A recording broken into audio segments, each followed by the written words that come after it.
Boa noite. Liberar ou proibir? O uso da maconha voltou a ser polêmica após várias manifestações pró-liberação. Para debater o tema, convidamos o advogado da Associação Brasileira de Estudos Sociais do Uso de Psicoativos, Mauro Chaiben, que ganhou a ação no STF que liberou a Marcha da Maconha. O deputado federal João Campos, do PSDB de Goiás, líder da bancada evangélica na Câmara, e o neurocientista Renato Malcher, autor do livro Maconha, Cérebro e Saúde. Antes, vamos assistir a uma reportagem sobre o assunto.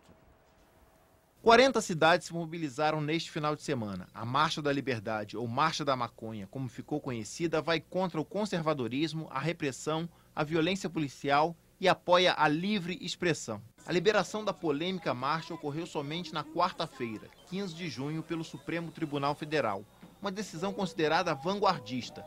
O judiciário considerou que uma manifestação como esta não é apologia ao crime, e sim um exercício da liberdade de expressão. A batalha pela liberação da maconha ganhou um aliado importante quando o ex-presidente Fernando Henrique Cardoso declarou-se favorável à descriminalização do uso e propôs uma discussão às atuais penas de prisão e repressão ao usuário. Pensar no mundo livre de drogas é uma coisa utópica. Não houve até hoje na história. Agora, você pode reduzir o dano que a droga causa às pessoas e à própria sociedade. Para quem defende a liberação, o argumento é histórico. Milênios de uso, décadas de repressão. Lembrando que os antigos povos da América já utilizavam a droga com uso terapêutico. A ciência também tem adeptos. Além do uso como analgésico, pesquisas recentes mostram que os princípios ativos da maconha ajudam no tratamento de pacientes de Parkinson, Alzheimer, algumas formas de epilepsia, câncer e até bruxismo, como afirma este usuário, que pediu para não ser identificado. Eu experimentei com o pessoal na faculdade e aí optei, larguei o álcool e vi que estava me dando, na verdade, muito menos malefícios do que a droga que eu usava, né? E, na verdade, até me aliviava as dores de cabeça matinais. Atualmente, o usuário que é pego com pequena quantidade da droga não pode ser preso, mas terá sua ficha suja. A lei não define a quantidade de droga que diferencia usuário ou traficante, cabendo ao policial ou ao juiz a tipificação. A questão chegou aos cinemas. 2 documentários, Quebrando o Tabu e Cortina de Fumaça, ampliam a discussão, com um viés para a descriminalização e a liberação da maconha. A música brasileira já fala em legalização, com Marcelo D2 e Gabriel Pensador. A criminalidade toma conta da cidade, a sociedade põe a culpa nas autoridades e o cacique oficial. Deputado João Campos, há uma polêmica no Congresso instalada há muito tempo com relação à legalização do uso da maconha, e isso caiu numa espécie assim de buraco negro legislativo. Aqueles temas que a sociedade inteira discute e que nunca são votados pelo Congresso. Aconteceu recentemente com a questão do casamento gay, por exemplo, que o Supremo Tribunal Federal resolveu decidir uma questão que o Congresso não votava. Agora, com relação à marcha da maconha, a decisão do Supremo foi mais ou menos na mesma direção, quer dizer, deliberou sobre um assunto que o Congresso não consegue levar adiante, tomar uma decisão. O senhor que questiona a decisão tomada pelo Supremo, a liberação do consumo de maconha, como o senhor encara essa questão? Olha, esse argumento é um argumento falacioso. O Congresso tem legislado. A nova lei de drogas é de 2006, uma lei recente. Nessa lei, o artigo, salvo engano, 28, o uso de drogas não é penalizado. É penalizado o porte. E mesmo assim, não é penalizado com cadeia. A pena é de advertência, de prestação de serviço à comunidade, enfim, mas a droga, o uso puro e simples, não está criminalizado. Agora, a sociedade certamente não está informada disso, de tal forma que o parlamento se manifestou a tempo e hora. Essa decisão do Supremo, que me preocupa, é um outro aspecto. Ao invocar o direito da livre manifestação do pensamento, da expressão, eu penso que nenhum direito absoluto. Na medida que o Supremo diz, olha, desde que seja uma manifestação pacífica, que corresponda apenas à livre expressão, e isso precisa até ser garantido pelo Estado, então pode. Bom, mas pode, o que mais que pode, invocando o direito da livre expressão? Pode uma manifestação em favor da pedofilia, por exemplo? essa decisão do Supremo está revogando o artigo 287 do Código Penal, que diz fazer apologia publicamente a crime ou autor de crime? É preciso que a gente encontre parâmetros disso, porque nenhum direito é absoluto, nem mesmo o direito à vida é absoluto. Nós temos as excludentes de licitude no Código Penal, legítima defesa, daí por diante, enfim, que termina colocando limitações também. Isso me preocupa, me assusta. Doutor Mauro Chabrini, você que entrou no Supremo, ganhou essa ação, é uma decisão, vamos dizer assim, histórica do ponto de vista da interpretação da legislação. O senhor concorda com esse tipo de argumentação do deputado? Olha, o Supremo Tribunal, ele acabou vindo confirmar o seu papel de intérprete, né, da Constituição. Ele reconhecendo a liberdade de expressão, o direito de reunião de forma pacífica e ordeira. E deixou bem claro que a decisão dele não permite, não abrange eventuais manifestantes que porventura queiram, por exemplo, fazer uso, que o uso é proibido, o porte da substância, como bem destacou o deputado, é proibido. Então, o que ele falou, é permitido debater, é legítimo o direito do cidadão discutir o assunto, né? Mas, extrapolando esse limite, o poder repressor do Estado poderá atuar. Então, o Supremo não fez nada além de sua função constitucional, que é interpretar a Constituição de forma a garantir um direito fundamental do homem, que é expressar seu pensamento. Será que, não sei se o senhor compreende assim, que essa decisão do Supremo teria revogado 287 do Código Penal? Não, confesso que eu não entendo dessa forma, até porque, por exemplo, fosse enaltecer alguns figurões, vamos dizer assim, do tráfico, né, nomes famosos que existem, como Fernandinho Beiramar, por exemplo. Enaltecer figuras como essa seria uma apologia, vamos dizer assim, de certa mas forma. o artigo 287 não fala de enaltecer publicamente só o autor do crime, mas a própria prática criminosa. Na medida que portar drogas, daí por diante, uma prática criminosa, e o Supremo diz, não, mas olha, defender isso é direito de expressão. Até que ponto não está sendo derrogado o Código Penal? Nós temos uma pergunta de telespectador sobre isso. Mesmo em defesa da liberdade de expressão, a marcha da maconha pode incentivar o consumo. Você concorda com isso? Não, o objetivo da marcha é tão somente debater o tema.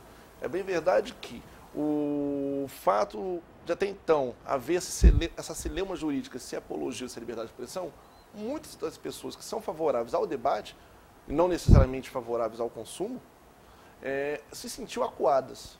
Como costuma-se dizer, se sentiu trancado no armário, né? E agora as pessoas estão mais à vontade para debater o tema. Se encorajando. Agora, essa é uma discussão assim, que envolve costumes, que envolve a questão da ordem pública, né, dos direitos de expressão, mas há também um aspecto científico com relação a isso. Afinal, essa droga, ela pode ser consumida sem malefícios, ela pode trazer mais benefícios do que prejuízos para as pessoas. Doutor Renato, o senhor que é neurocientista, que tem um livro sobre, que trata desse assunto também, qual é a sua opinião sobre isso? O viés que eu vejo é um pouco diferente do viés deles. O que eu acho é que o Estado deveria difundir e educar as pessoas a fazer de forma apropriada o uso das propriedades medicinais da maconha, que são muito poderosas, são indiscutíveis do ponto de vista científico e tornam ela um remédio bastante seguro, na verdade, comparado com substâncias que são vendidas na farmácia, por exemplo. Mas um remédio seguro para quê?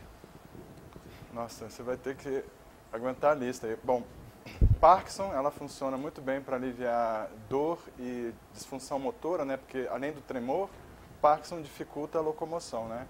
E o efeito da maconha é quase que imediato, controlando esse tremor e essas dores. Controla vários tipos de dores importantes que normalmente são tratadas com morfina, como é o caso das dores nevrálgicas, né? Dores, deixa eu explicar melhor, dores que são causadas por danos no próprio sistema nervoso. Não é que há alguma inflamação, alguma coisa machucada, mas o próprio sistema nervoso tem um defeito que leva a uma mensagem constante de dor, e são dores que muitas vezes as pessoas se matam porque não conseguem resolver essa dor. A maconha resolve essa dor. Enxaqueca. Enxaqueca também resolve. Isso tudo depende de você ter linhagens bem controladas, né, com padrões de produção, padrões estabelecidos, porque varia muito as propriedades de uma planta para outra. Então, se você tem um sistema que regulamenta essa produção, você tem essas propriedades adequadamente alocadas em cada planta, diminuindo, inclusive, os efeitos colaterais. Mas, continuando, por exemplo, ela tem uma vantagem que ela tem um efeito multissintomático. Então, por exemplo, uma pessoa que está com câncer, fazendo tratamento de quimioterapia, ela sofre muito pelo próprio câncer e por causa do tratamento de quimioterapia, que causa um mal-estar terrível, né? E isso, obviamente, também causa um problema um problema emocional sério para a família, certo? Então, usando a maconha, ela tem um alívio das dores do câncer, ela tem um alívio da náusea, com isso ela consegue voltar a se alimentar, e se alimenta porque aumenta o apetite, aumenta o gosto pela comida. E os efeitos que são considerados, assim, digamos assim, pecaminosos da maconha, que é a pessoa se sentir, mudar a sua percepção das cores, do som, o bem-estar que a maconha causa, o alívio do humor, isso do ponto de vista terapêutico é valiosíssimo, porque essas pessoas elas sofrem muito com o estresse, com a tristeza. Então, esse ganho de humor que a maconha causa, que é o que é considerada coisa obscura da maconha, na verdade é uma vantagem terapêutica considerável com relação a outros remédios. Ela também serve, por exemplo, para broncodilatadora, ela inibe a náusea, né, inibe o vômito, como eu falei.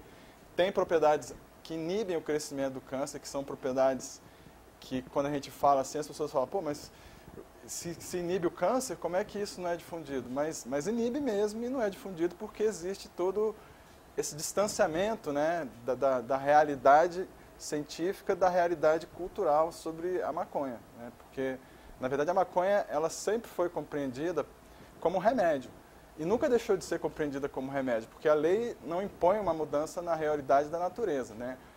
Nós, cientistas, a gente analisa a natureza sem fazer juízo de valor dessas propriedades maravilhosas que a natureza botou nessa planta, né? Para fazer uma ponte, então, com essa discussão da apologia, o que eu acho curioso é o seguinte, porque o que eu estou fazendo aqui, falando a verdade sobre a maconha, é apologia ou não é? Isso aqui quer dizer, se uma pessoa está na rua dizendo a maconha é boa para a saúde, em vários aspectos, e faz menos mal do que o álcool, isso é apologia? É uma coisa que eu não compreendo. Talvez eles possam... Mas a abordagem, de fato, tem outro viés. E essa abordagem, do ponto de vista científico, eu não vejo por que não concordar. Agora, evidentemente, e ao que me parece, a marcha da maconha não tem esse objetivo, não é? O uso terapêutico, medicinal, do ponto de vista científico, não só da maconha, mas de qualquer outra planta que tenha propriedades, enfim, só que isso vai acontecer a partir de prescrição médica, tem a dosagem certa, dependendo da enfermidade que a pessoa sofre, daí por diante. Não é isso que propõe a marcha da maconha. A marcha da maconha propõe o uso puro e simples da maconha. Isso é crime, ou melhor, isso inclusive é um comportamento que não é absorvido pela sociedade. Eu não consigo identificar na sociedade alguém que, tendo a informação que determinada planta, daí por diante, tem uma propriedade que cientificamente foi comprovada, que utilizada dentro de recomendação médica sirva para curar alguém, que seja contra. Não é? Nisso nós estamos de pleno acordo. Doutor Mauro, na verdade, a marcha da maconha, ela é muito ampla. Ela acaba sendo a expressão de N segmentos da sociedade em prol desse debate. E aí inclui o uso medicinal, inclui o uso para fins econômicos e, claro, o uso recreativo.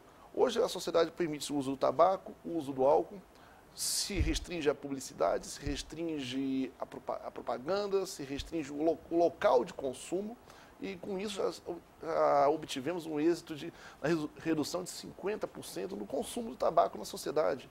E o que se pretende, quando o uso recreativo, que chama, de certa forma, é uma regulamentação, com certeza restritiva, até mais que o álcool, o tabaco, por exemplo. Entendeu? Não se pretende um oba-oba, que as pessoas vão poder sair por aí fazendo consumo. O que se pretende nesse debate, até mesmo a questão do uso recreativo, do uso recreacional, é tirar do poder paralelo do Estado, do traficante, de quem está na ilegalidade, e transferir para o Estado, de certa forma, quem sabe até mesmo um monopólio, por exemplo, no cultivo ou na venda, por exemplo. Aí depende de debates, né? A questão de como seria uma regulamentação, né? Mas o importante é tirar do poder do paralelo, do poder da ilegalidade, o monopólio e trazer para um lado legal, que o Estado regulamente e controle o assunto. Nós vamos fazer um intervalo e voltamos daqui a pouco com 3-1, discutindo a questão da maconha. Legalizar ou proibir o consumo de maconha?